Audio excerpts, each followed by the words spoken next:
O Messias trará a paz mundial e Yeshua não trouxe essa paz, logo ele não pode ser o Messias.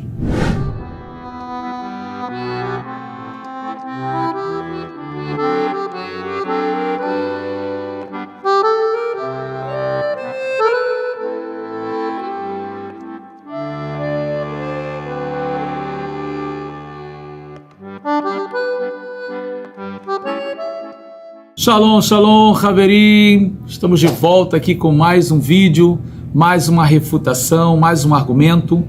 E esse sexto argumento, o Messias trará a paz mundial e Yeshua não trouxe essa paz, logo ele não pode ser o Messias. Eu sou o Rabino Yosef Barur, estamos aqui hoje para trazer mais esse sexto argumento e vamos refutá-lo aqui hoje juntos com as escrituras e também os comentários rabínicos dentro da própria tradição judaica. Bom, antes de tudo, quero agradecer a todos por todos os comentários que têm feito, têm sido maravilhosos, por aqueles que têm se inscrito no nosso canal, tem sido realmente muito proveitoso, e também saber que todos vocês estão desfrutando dos ensinos aqui e de tudo que nós temos trazido com amor, com carinho para vocês, visando realmente o crescimento espiritual de todos vocês. Bom, quero também lembrar a todos sobre a nossa ZIU, a nossa Zeit Yosef Yeshiva University, seja a nossa Yeshivá, que tem sido também uma grande bênção para todos aqueles que têm feito a nossa Yeshivá. Vocês podem buscar os testemunhos daqueles que já fizeram, aqueles que estão fazendo, tem sido de grande proveito e grande crescimento, ou seja, todo o conhecimento bíblico, desde Bereshit, de Gênesis, até o Seferit Galut, até o livro de Apocalipse, dentro das explicações dos sábios de Israel, do próprio Talmud, a Mishnah, os livros da tradição judaica, isso tem trazido um enriquecimento muito grande para todos aqueles que estão conosco na nossa Yeshivá, e você é o nosso convidado. Venha fazer parte do nosso corpo de alunos, né? Integrar-se na nossa Yeshivá. Tenho certeza que vai abençoar muito a tua vida, você vai crescer muito espiritualmente e também intelectualmente, academicamente. Vamos então a esse sexto argumento. O Messias vai trazer a paz mundial e Yeshua não trouxe paz nenhuma, pelo contrário, depois em nome dele foi feito tantas desgraças no mundo e até hoje não tem paz, então ele não pode ser o Messias. Então vamos ver realmente se é assim que tem que ser, né? Vamos ver aonde está escrito que ele tem que trazer paz, vamos ver aonde, né, que está escrito que se Yeshua realmente é o Messias, aonde é que está escrito que não deveria haver paz depois da vinda dele. Então é isso que nós hoje vamos compartilhar com todos vocês, e novamente eu peço a você que esteja aí com sua Bíblia, sua Torá, sua Tanar, para que você possa conferir as referências. Bom, não temos como começar esse shiur se não for pelo Sefer Daniel Hanavi, o livro do profeta Daniel, lá no capítulo 9, aonde o Malar Gabriel, o anjo Gabriel, vai dar a revelação para Daniel sobre o Ketz Hayamim, sobre o fim dos dias, sobre o Aharit Hayamim, os últimos dias. Quando olhamos para essa referência, onde é muito conhecido o assunto das 70 semanas de anos, que é contado desde a ordem que saiu para ser reedificada Jerusalém, reconstruída Jerusalém até o Messias, eu quero convidar você para que a gente possa estar lendo esse texto.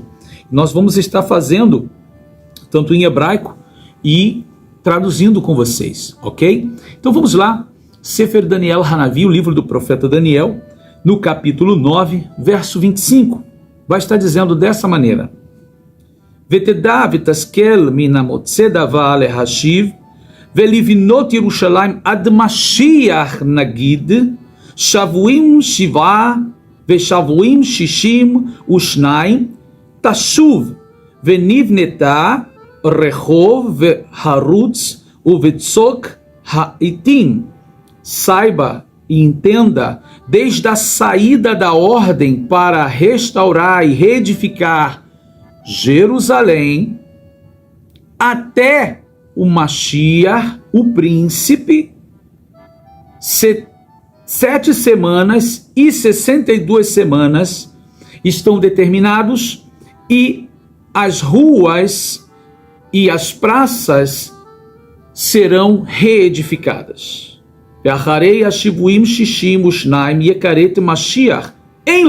Veja isso. Verso 26 vai dizer: e depois das 62 semanas, Ikaret Mashiach vem lo. Isso é muito importante. Depois das 62 semanas será cortado o Messias, e não para si mesmo. Verrair, Verrakod e Ashrit, a cidade e o santuário serão destruídos. Amnagidabá, pelo povo do príncipe que há de vir. Vekitso Beshetef Veadketz, e o seu fim será uma inundação. Veadketz Milchama Nichnerta Shomemut, e estão determinadas assolações, e até o fim haverá guerra. Ou seja, até o fim haverá guerra. Está escrito Veadketz Milchama, e até o fim haverá guerra. Isso depois do quê? Do Messias ser cortado. Você veja que na sequência do texto diz: e será cortado o Messias, e não para si mesmo, ou não por si mesmo, e a cidade e o santuário serão destruídos pelo povo do príncipe que há de vir, e até o fim estão determinadas essas assolações, e até o fim haverá guerra. Até o fim haverá guerra. Então nós temos no próprio texto do profeta Daniel dizendo que até o fim haverá guerra, mesmo depois da chegada do Mashiach. Agora, isso tudo é claro, né? A gente precisa colocar aqui para vocês o seguinte: para aqueles que já estão em contra, já são contrários ao Messias ter que vir 2 vezes, ou seja, em aceitar, que eles não aceitam e não tem argumento para falar, né? Ou seja, eles não aceitam que Zacarias, capítulo 9, verso 9, está falando que o Messias vai vir pobre, montado num jumentinho. Isso já foi um tema que nós falamos sobre até a questão do Messias sofredor, lá de Isaías 53, que foi o terceiro argumento. Depois você verifica lá, vai nos nossos vídeos que você vai ver lá o terceiro argumento. E nós falamos sobre Isaías 53, está sendo atribuído ao Messias sofredor, ou seja, sendo aludido ali à sua primeira vinda, né? Claro que lá no Tanar e nem na Torá vai estar escrito primeira vinda, mas somos inteligentes, nós lemos o texto e está escrito lá que o Mashiach vai vir pobre, justo, salvador, montado sobre um jumento, filho de uma jumenta. E nós vemos isso se encaixar perfeitamente nos relatos e na descrição da Brit Hadashah, quando o Messias, Yeshua de Nazaré, entra em Jerusalém montado num jumento. Mas nós também temos Daniel Hanavi, tendo a visão do Filho do Homem vindo nas nuvens do céu e sendo levado diante do Ancião de Dias, que ali é uma representação de Hashem, de Deus, e ele recebe todo o poder e a glória das nações, aonde o seu governo, o seu reino nunca terá fim, ou seja, já mostrando que ele vai dominar sobre as nações. Logo então vai acabar as guerras, vai acabar todos os conflitos, porque ele vai governar, aí a paz será permanente, e ele vem poderoso para reinar. Agora, a harmonia desses dois profetas não existe. Logo, não existe, claro que eles estão falando da mesma pessoa, mas o judaísmo criou a figura do Mashiach ben David e o Mashiach ben Yosef, que também já falamos em outro momento, para poder encaixar nas duas figuras, porque não aceitam a ideia de que os dois profetas, Daniel e Zacarias, estão falando da mesma pessoa. Porque se reconhecerem que Zacarias está falando de um Mashiach pobre, justo e salvador, e essa característica de entrar em Jerusalém montado no jumento, em Sião, eles vão ter que dar o braço a torcer, que nenhuma outra pessoa na história da humanidade de Israel fez isso, a não ser Yeshua de Nazaré. E é por isso que depois veio o comentário a dizer que não, isso é simbólico, ele vem montado sobre a natureza humana, ele vem para subjugar a natureza humana, a ideia de estar montado num jumento para trazer paz, ou seja, novamente uma tentativa de interpretar o que ali no texto está literal. Da mesma forma como o profeta Daniel vê ele nas nuvens do céu vindo e recebendo, né, o poder e a glória das nações.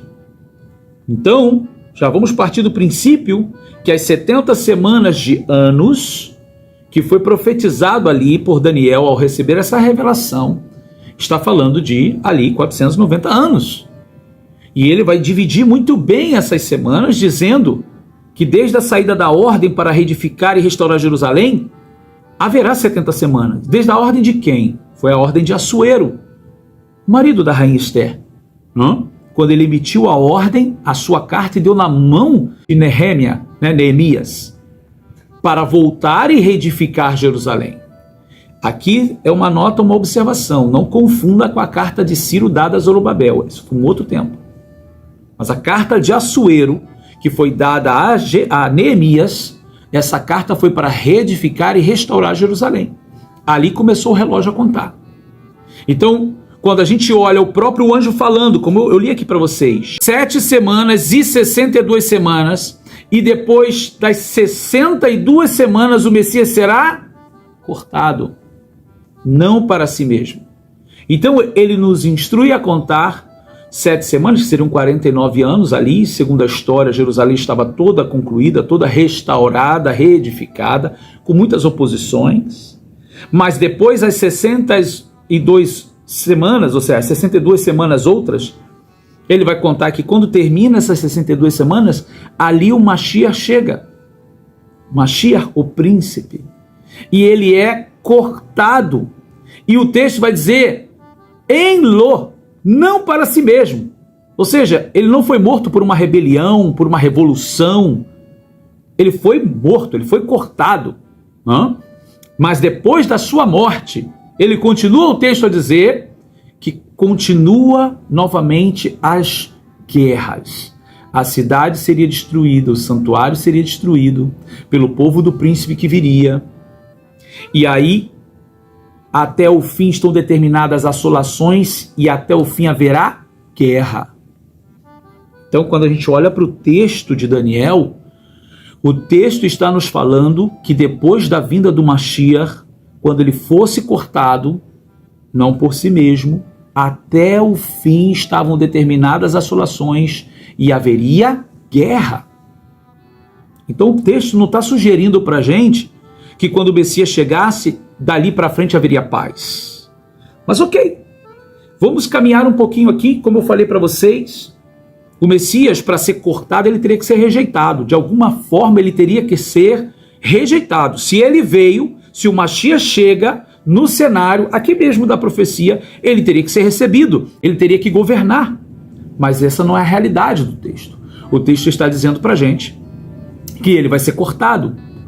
Então, logo, a gente vai ver a rejeição do Mashiach. E essa rejeição do Mashiach, do Messias, a gente vê caracterizado, exposto nessa grande expressão espiritual e alegórica, falando da morte desse grande tzadik, desse justo, em Yeshayahu, Nun Gimel, Isaías 53, no qual eu já falei para vocês aqui lá no nosso vídeo, terceiro argumento, você vai ver completo ali os argumentos que trouxemos, e eu repito aqui, os rabinos que comentaram e falaram, alguns eu vou falar o nome aqui, Moshe Alsher vai falar sobre ele, vai falar sobre a alusão e a ligação de Isaías 53 com Mashiach sofredor, Abarbanel, Yafet Benali, Avraham Farisol, Gershônides e muitos outros. Nós vamos ter ali Ramba, Pessikta, nós vamos ter Yalkut Shimeoni. Você pode verificar lá que você vai ver todas essas referências. Agora, esses rabinos, inclusive eu quero fazer menção aqui, alguns comentários que tivemos nesse vídeo que fizemos. Algumas pessoas não concordam, claro, algumas pessoas atacam às vezes, outros elogiam, isso faz parte, né? Mas o que eu quero deixar aqui para vocês é o seguinte, que há algumas pessoas que criticam e elas só sabem realmente criticar, elas não têm o fundamento para contradizer, né? Então elas simplesmente não concordam com o que eu estou explicando. E eu estou dando referências, eu estou falando, e as pessoas às vezes, elas só no afã de querer me contradizer ou de não concordar comigo, ela simplesmente diz que eu estou equivocado, que o rabino tal não falou isso, que eu tirei a palavra dele do contexto. Não, eu não tirei do contexto. O rabino realmente falou. Esses rabinos falaram o que eles falaram. O contexto, se você for ler o contexto todo, você vai ver que o contexto tem outras coisas que ele está falando. Mas não se tira, não se desarmoniza o texto, porque só essa parte eu peguei do texto. Ou seja, eu não estou tirando do texto e desarmonizando o texto para ter um pretexto. Não. É só ir lá nas referências e ver o trabalho deles. Então existe sim prova escriturista de que esses rabinos falaram que era essa a interpretação. Agora, se alguém não quer aceitar, paciência, não quer aceitar, mas não pode dizer que não tem referência. Não pode dizer que não existe referência. Não pode dizer que o pensamento judaico é unânime em relação a Isaías 53 e Israel no cativeiro, que é um pensamento mais moderno, uma linha de pensamento que se apropriaram dessa linha de pensamento para justamente separar a ideia de Yeshua de Nazaré, ou Jesus de Nazaré. Porque não, o judaísmo não pode ter a figura de Jesus de Nazaré, porque Jesus de Nazaré é o Deus cristão. Esse é o grande problema da mente judaica e desses rabinos mais modernos. Não pode, não, é impossível. Como o outro que até nos elogiou aqui no nosso vídeo, eu deixo aqui o meu muito obrigado por ter visto o nosso vídeo, né? Poderia ter deixado um like, mas ele disse que, sim, eu fui brilhante no início da explicação e que depois eu trouxe Yeshua, Jesus, que em nome dele se fez muito mal para a humanidade, muitas guerras, muitas inquisições, pogroms. Claro que houve. Todos conhecem a história e sabem que em nome de Jesus a igreja fez desgraça no mundo. E a própria igreja não pode ocultar isso. Agora, você não pode ser culpado de uma pessoa fazer alguma coisa errada no seu nome. Pegar o seu nome e sujar seu nome. As pessoas atribuem a Yeshua a culpa da igreja ter feito coisas no nome dele e outros líderes que eram cristãos em nome dele, quando ele nunca ensinou isso. Quando o que Yeshua ensinou foi Torá. Torá. Você abre as páginas da Brit Hadashah do Novo Testamento que você vai ver Yeshua ensinando Torá. Em nenhum momento ele disse para não fazer. Pelo contrário, temos Yeshua dizendo assim, olha, se a vossa justiça não exceder dos escribas e fariseus, de modo nenhum entrareis no reino dos céus. O que é isso? Um dos melhores grupos judaicos da época, os perushim, os fariseus, os escribas, os sofrim, homens zelosos pela escritura, e estou dizendo, se a vossa justiça não exceder a deles, vocês não entram. E outros que Yeshua ensinou. O que não dizer do jovem rico? Senhor, que faço para herdar a vida eterna? Cumpra os mandamentos. Quais são os mandamentos que eu devo cumprir desde pequeno? Honre seu pai e sua mãe, não mate, não roube. Yeshua ensinando Torá e dizendo que a vida eterna está atrelada à guarda dos mandamentos da Torá. Como podem dizer que Yeshua não cumpriu Torá, que Yeshua não ensinou a Torá, que Yeshua ensinou a rebelião ou aboliu a Torá? Isso volta ao ponto do que eu disse aqui. São argumentos só para discórdia, ou seja, só para discordar. Mas não mostra lá no texto realmente aonde está que Yeshua descumpriu a Torá. Ou parece que não conhece o que está dizendo. Então, é preciso, para que a gente caminhe aqui e entenda o que é trazer paz e o que é não trazer paz, e se Yeshua é o Messias ou não, entender que foi dito, foi predito que ele viria e que ele seria cortado. E que ele seria cortado não para si mesmo. E que depois do corte, ou seja, da morte dele, continuaria havendo guerra e desolação. Então, ou seja, não tem para onde ir. Não tem para onde ir. Você pode aceitar que o judaísmo criou dois Mashiach. Shnei Meshachim.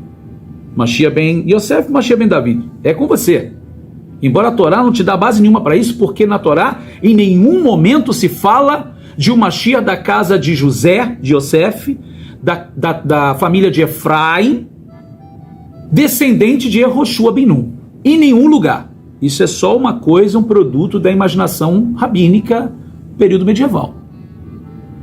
Agora, sim, em todo momento a Torá, desde nosso pai Yaakov, profetizando sobre Yehudá, sobre o Judá, falando do cetro, falando de Shiló, a ele se ajuntarão as nações.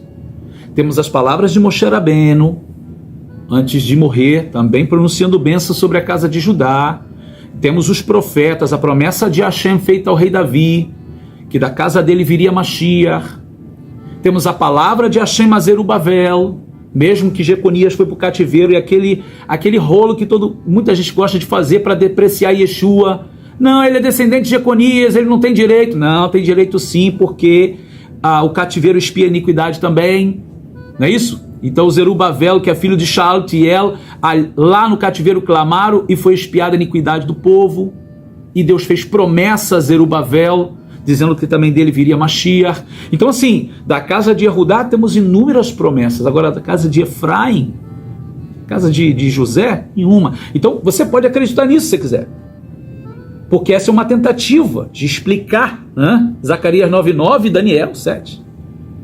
Mas a todos que eu estou falando aqui, que tem seriedade com as escrituras e sabe que o que Hashem promete ele cumpre no seu tempo determinado, nós sabemos que tanto o profeta Daniel e tanto Zahariah Hanavi, o profeta Zacarias, estão falando da mesma pessoa. Se aqui ele vem pobre, no jumentinho, é um momento, ele está pobre. Se aqui ele vem nas nuvens do céu, recebendo de Hashem todo o poder e a honra das nações, então ele está vindo em outro momento. Então eu estou vendo dois momentos diferentes. Ok? Bom, como eu falei aqui, você tem todos esses rabinos e mais no nosso terceiro argumento, no nosso vídeo que fizemos. Você pode verificar outras referências lá. Agora, se você abre Tratado Sanedrim 97b, Masechet Sanedrim 97b, o que está registrado lá? Falando sobre o período do século I, eles vão dizer assim: o Mashiach não veio. Era o tempo para ele vir, porém ele não veio. Veja, queridos, o Mashiach não veio. Não se aceita que Yeshua seja. Yeshua que se enquadrou dentro das descrições das profecias. E para provar isso, porque poderia ser apenas palavras, ele poderia apenas andar com um pergaminho. Isso aqui é minha genealogia, gente. Olha, eu sou filho de Davi. Olha, me reconheça como Mashiach. Não foi só isso. O registro da Brit Hadashah, ele operou milagres e sinais. Não, mas a Torá diz que se um falso profeta surge no meio do povo, operando milagres e sinais, e ensinando o povo a se desviar de Adonai, de Hashem, e seguir a outros deuses. Opa, não estamos falando disso. Em nenhum momento dentro da Brit Hadashah, Yeshua está ensinando ninguém a idolatria. E essa questão de que Yeshua estava ensinando sempre para adorar a eles também é outra falácia. Por favor, vamos ter seriedade no que a gente está falando. Pessoas que gostam de criar argumentos. Não, mas isso é a igreja que prega. Ok, a igreja romana criou suas ideias e seus dogmas. Não estou falando dos dogmas da igreja. Eu estou falando que está escrito. Se você abrir a escritura em grego ou hebraico, você vai ver que o que eu estou dizendo é verdadeiro. Em nenhum momento Yeshua atribuiu a si mesmo adoração ou divindade. Nenhuma. De estar no lugar de Deus ou qualquer coisa desse tipo. Ou vamos adorar outros deuses. Então não atribua a Yeshua ser um falso profeta, no qual a Torá está dizendo que se um profeta surgir no meio de vós, ensinando a seguir outros deuses, esse tal profeta não veio de Adonai. Não atribua. Vamos ser sérios no que a gente está falando. Abra as páginas da Brit Hadashah e você vai ver Yeshua o tempo todo ensinando Torá. O tempo todo trazendo as pessoas a chuvar, ao arrependimento. Ou está faltando a interpretação dos textos, gente? Não? E aí eu volto ao ponto, né? Fica nervoso, assim, não consegue contradizer, cria, ataca a figura de Yeshua. Mas eu volto à referência com vocês do Tratado Sanedrim 97b. Eles vão afirmar que Mashiach não chegou. Era o tempo dele chegar e ele não chegou. Por que não chegou? Chegou ou não chegou? Claro que não reconheceram a ele. Mas tinha que se cumprir o que foi predito lá para Daniel, que o Mashiach teria que ser o quê? Cortado. E Karet Mashiach Nagid tinha que ser cortado. Então, de alguma forma, claro que isso está dentro do propósito divino. Até porque a gente não está falando de um Israel, Hatzadik. Não estamos falando.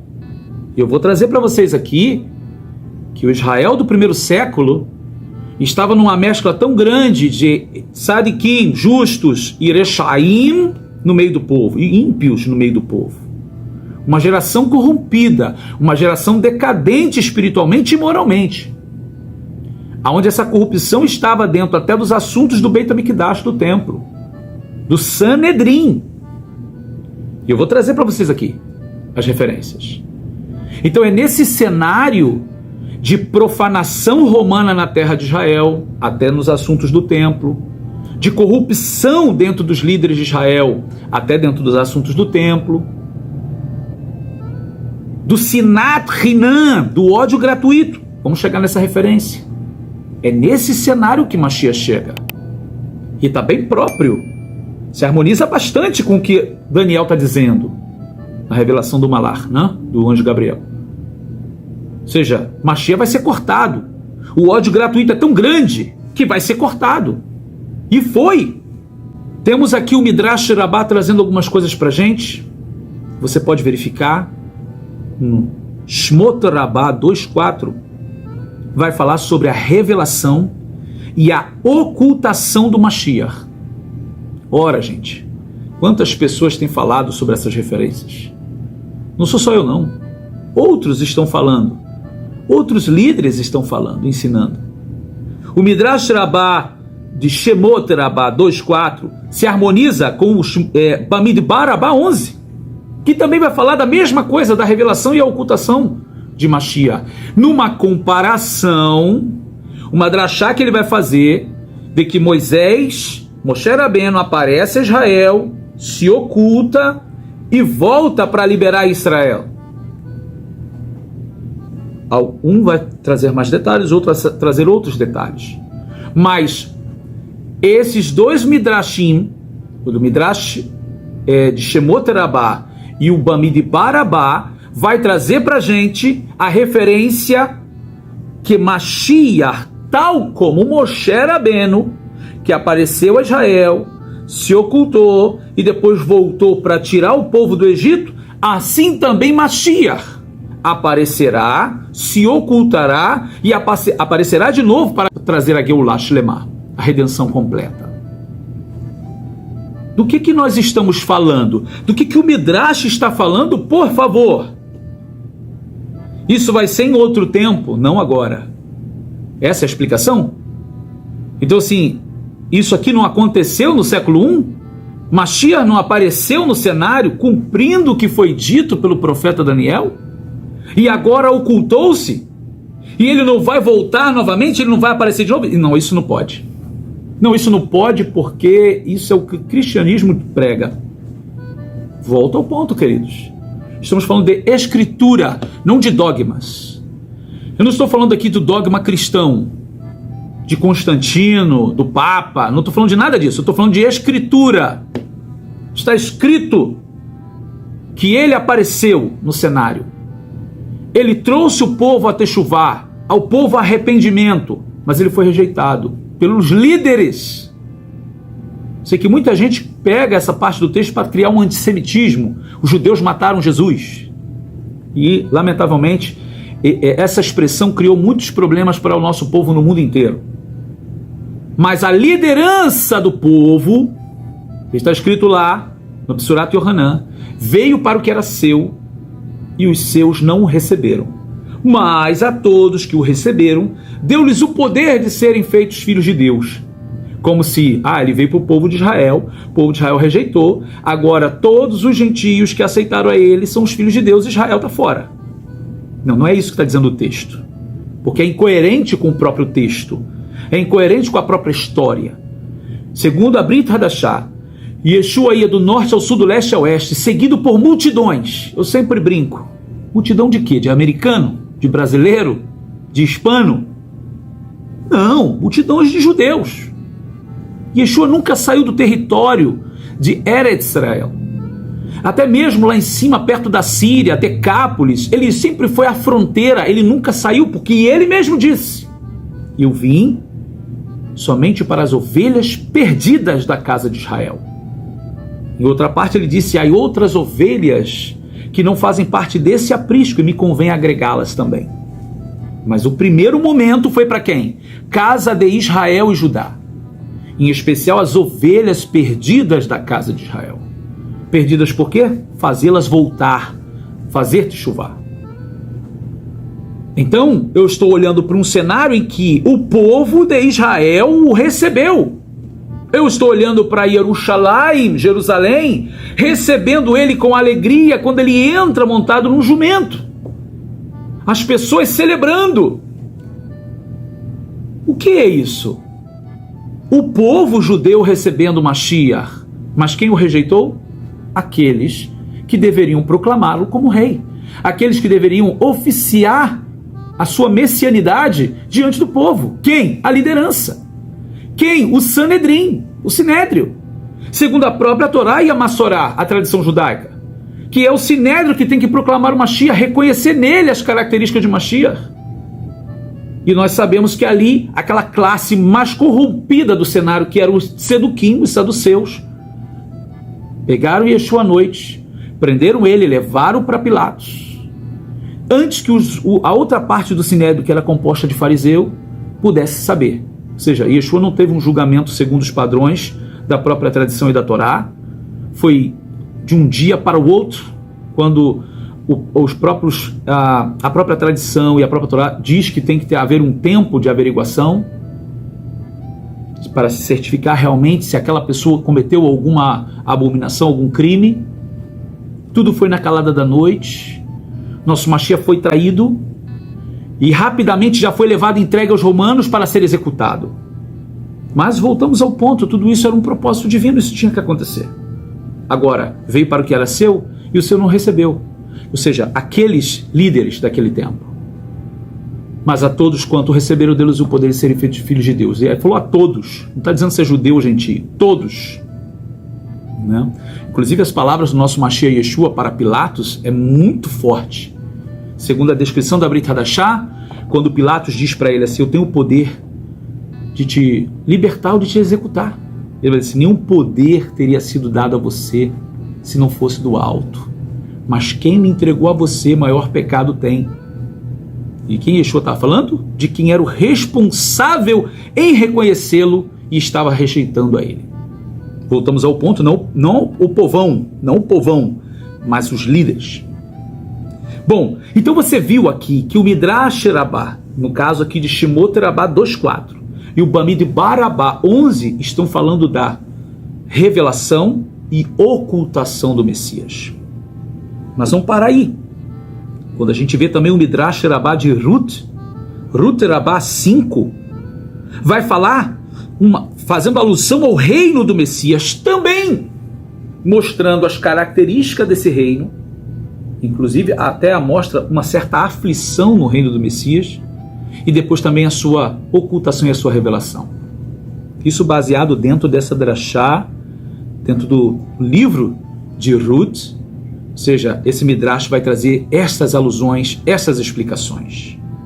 O que eu faço com tudo isso daqui? Desconsidero? Jogo fora? Ou eu passo a página, oculto isso daí, nem mexe nisso, porque isso aí é irrelevante, ou então vai dar margem para discutir outra coisa. Ou seja, então com a rejeição vem a dispersão. Vem a dispersão do povo. Veio a rejeição. Logo depois Roma vai destruir a cidade de Jerusalém e dispersar o povo de Israel. Agora, vamos lembrar que o nosso Mashiach profetizou isso no capítulo 24, Absurat Matai, do Evangelho de Mateus. Ele vai falar que Jerusalém vai ser cercado por exércitos. E o povo teria que olhar, saiba que já chegou a desolação de Jerusalém. Povo de Israel. Por quê? Porque não reconheceram o tempo da sua visitação. Quando você abre o tratado Sanedrim 24 do Talmud de Jerusalém, você vai ver lá a referência de que eles vão dizer que o cetro foi removido e o Messias não veio. Ou seja, por que o cetro foi removido? Porque a autoridade que o Sanedrim tinha de executar a pena capital e outros assuntos mais graves, de acordo com a Torá, foi tirado deles. Ou seja, o poder, quem decidia agora era a Pax Romanos, a Lex Romanos, que determinava quem deveria morrer e quem deveria viver, não mais a Torá. E quando isso aconteceu, eles entenderam que o cetro estava sendo removido, tirado das mãos do povo de Israel. E o Messias não chegou. Volto ao ponto que vão reconhecer, que foi o primeiro que eu trouxe para vocês aqui, o Tratado Sanedrim 97b, que ele vai dizer, o tempo do Messias chegará naquele tempo e ele não veio. Em realidade ele veio, mas não o reconheceram, não quiseram receber. Logo então, com essa rejeição, o cetro é tirado. E o que nós vamos ter? O Tratado Yomá 9b vai falar para a gente o porquê que o templo foi destruído. Por que o Beit HaMikdash foi destruído? E então ele traz os 3 pecados principais: Avodá Zará, idolatria; Gilui Arayot, relações sexuais proibidas, incesto. E ele vai falar do Shefirhat Damim. Essas são as características dos pecados do Beit HaMikdash Arishon, do primeiro templo. Por que eu disse que é do segundo templo também? Porque a Guemará faz essa comparação. A Guemará vai dizer que, em específico, o porquê que o segundo templo, o Beit HaMikdash Asheni, foi destruído. Por causa do Sinat Hinam. Ela utiliza a palavra Sinat Hinam, que quer dizer ódio gratuito. E ela vai dizer que o ódio gratuito se compara aos 3 pecados pelo qual o primeiro templo foi destruído: Avodá Zará, idolatria; Gilui Arayot, relações sexuais proibidas, incesto e outras coisas mais; e Shefirhat Damim, que é o derramamento do sangue, os assassinatos. Então você abre as páginas da Brit Hadashah, você vai ver que o tempo todo há planos querendo matar Yeshua, querendo matar as pessoas, ou seja, há um ódio que permeia os corações daquele cenário. E por que eu estou falando disso? Porque esse era o Israel daquele primeiro século. Volto a dizer, claro que existiam os tzadikim, claro que existiam os justos do tempo. Ou seja, em toda geração vai ter o justo tzadikim. Mas nós estamos vendo a liderança de Israel envolta de corrupção e pecados que manchavam até mesmo o Beit HaMikdash, o templo. Ora, o que dizerem da outra classe judaica chamada Assaim, aqueles dos essênios que foram para o deserto, que nem queriam mais ficar no meio da cidade, por causa da corrupção do templo e dos próprios líderes? Isso é história, isso aqui não é argumento meu. Ora, Rabino, então você está falando, mas não está dizendo da paz? Olha, é isso que eu estou querendo trazer para vocês. O Mashiach tinha que trazer a paz nesse tempo, ele veio para trazer a paz. Mas o propósito de Hashem foi que ele seria cortado. E até o fim haveria guerra. Então, a paz nacional, Shalom Leumi, isso não estava previsto para esse primeiro momento. Como a Geulah Leumi, a redenção nacional, não foi para esse momento. Porque Hashem disse que não seria. Até o fim haverá guerra. E estão determinadas assolações. Agora, claro que quando o Mashiach chegar, conforme a visão do profeta Daniel, quando ele recebeu o reino, a glória e o poder das nações que Hashem dará a ele, então todos vão se submeter a ele. Então haverá paz mundial. Isso vai ocorrer, claro que vai. Mas eu não posso dizer que Deus não falou que ele viria e seria cortado e estaria determinadas as assolações até o fim do tempo. Eu não posso ocultar isso do livro das profecias, porque está escrito. Então eu volto a dizer, se você não quer aceitar esse argumento de que Yeshua, que é o Messias, que veio, que vai aparecer de novo, e aí eu já vi alguns rabinos falando, esse negócio não existe. Existe sim. Abre aí e mostra, existe sim. Se quer dar uma outra interpretação, é contigo. Mas está escrito sim. Tentaram resolver o problema de Zacarias 9:9 e Daniel 7. Tentaram e criaram ideias, interpretações. É com você mesmo. Mas não pode dizer que está escrito. Agora, eu posso dizer para você que está escrito, e que está escrito que Hashem disse que até o fim haveria guerra e determinadas estão as assolações. E Yeshua veio, foi cortado, não para si mesmo, não foi um revolucionário, veio com um propósito específico. E, claro que em um certo sentido, a gente pode entender Yeshua falando no cenário. Veja que coisa contraditória. Nosso Mashiach, ele é muito especial porque ele põe o dedo na ferida mesmo. Bessorat e Matai, Evangelho de Mateus capítulo 10, verso 34, isso se reflete também em Lucas 12:51, vai dizer assim: não penseis que eu vim trazer paz à terra. Não vim trazer paz, eu vim trazer espada. Eu vim colocar o pai contra o filho, a filha contra a mãe, a nora contra a sogra. Assim, pronto aí, está dizendo, ele mesmo disse que ele não é Mashiach. Quem disse que ele não é Mashiach? Por que ele não é Mashiach? Porque ele não veio trazer paz. Olha, tem que entender, nós somos inteligentes, né? Temos uma mente midrástica para tantas coisas, mas para isso a gente não consegue entender que Yeshua está falando que muitos iriam aceitar a sua palavra e outros não. E sabe onde isso ia acontecer? Dentro da própria casa da pessoa. Porque Israel já estava dividido. O povo de Israel já estava dividido quando o Mashiach chegou. Você já tinha tzadikim, justos, e você tinha ímpios no meio do povo. Você tinha pessoas justas, corretas, e pessoas corrompidas, corruptas no meio do povo. Quem que é corrupto e tem interesses escusos vai aceitar uma palavra de repreensão, vai aceitar uma palavra de techuvá? Quem? Então, dentro de uma casa onde você pode ter dois tipos de pessoas, a palavra do Mashiach vindo iria provocar aceitação e rejeição. Aceitação por uns, rejeição por outros. E como estava determinado que deveria ser cortado, isso seria um bom motivo também para que isso ocorrera.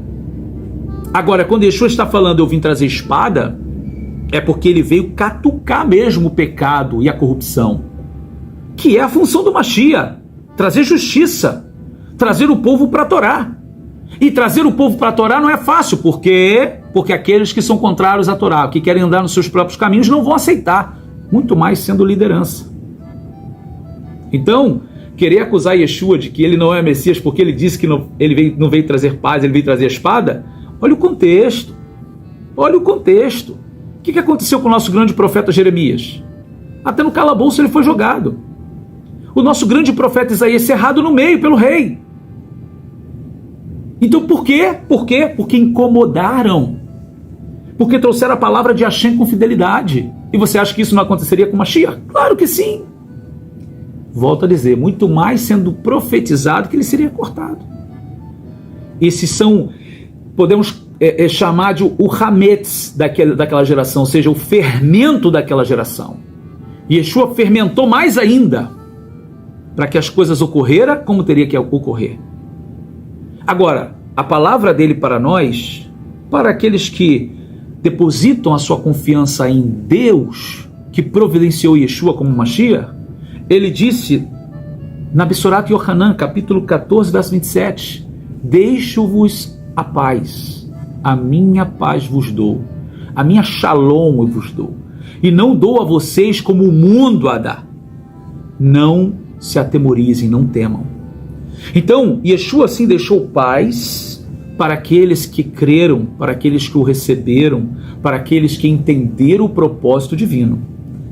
E todos aqueles que até hoje o reconhecem, aceitando o presente que Deus deu para a humanidade, que foi o seu Filho, foi o Mashiach, que claro, nós vamos ter outros vídeos falando de todos esses temas, né, como Filho de Deus. Ou seja, aqueles que recebem a Yeshua têm essa shalom. Agora, volta ao ponto, né? Yeshua trouxe paz? Não a paz nacional.